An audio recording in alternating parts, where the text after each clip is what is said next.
accomplishments that NASA has achieved, like the Space Shuttle program, Mars rover, the space-based observatories like Hubble and Webb telescopes. So NASA has really enabled us to develop a better understanding of the universe. However, perhaps less known but equally important is NASA's role in helping us understand our planet and the ways in which the agency impacts our everyday lives. So of note is NASA's leadership role in space-based communication and navigation around the globe. This is something that is now so commonplace, it's hard to remember a time when we could go somewhere and simply not put it into GPS and find our location. But 30 years ago, this was a major, novel innovation and a life-changing thing for people around the world. So NASA's expertise in global communications and navigation is really what brings our two distinguished guests here today. So the first of these guests is James Miller. James is the Deputy Director of Policy and Strategic Communications within the Space Communications and Navigations Program at NASA headquarters, where he advises NASA on leadership on policy and technology issues regarding global navigation satellite systems.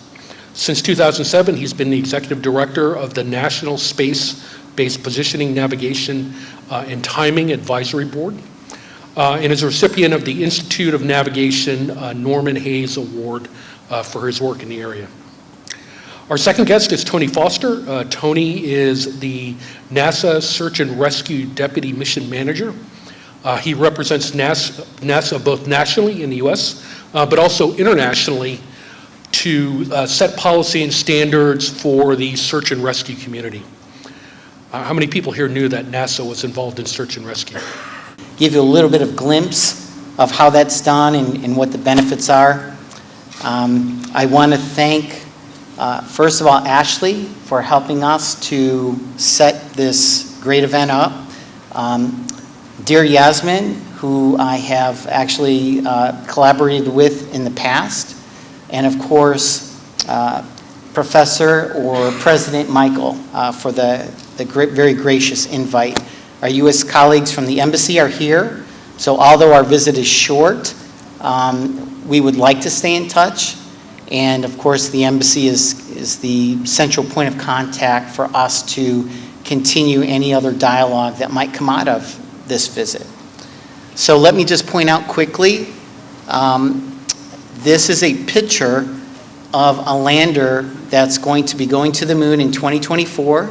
It is going to have the first GPS. Everyone knows GPS, but there are other systems, and they're known as Global Navigation Satellite Systems. So I want to talk about the International Search and Rescue Program that I work for, and it's something that we do here on Earth, but soon we'll take to the moon and beyond. So search and rescue, let me talk about just the term search and rescue. It means different things to different people. What I mean by search and rescue is the activity that is finding somebody who is in distress, locating them as accurately as possible, and then going out, finding them, bringing them back to safety. That's search and rescue. That's how we define it. And many of you have seen videos of people being rescued at sea, or people being stranded on the side of a mountain, or occasionally somebody trying to row a boat from one island to another, and they get stranded and they need help. What you might not know is that there is an entire satellite system and infrastructure around the globe that allows us to pinpoint that location of that victim and send rescue forces almost immediately.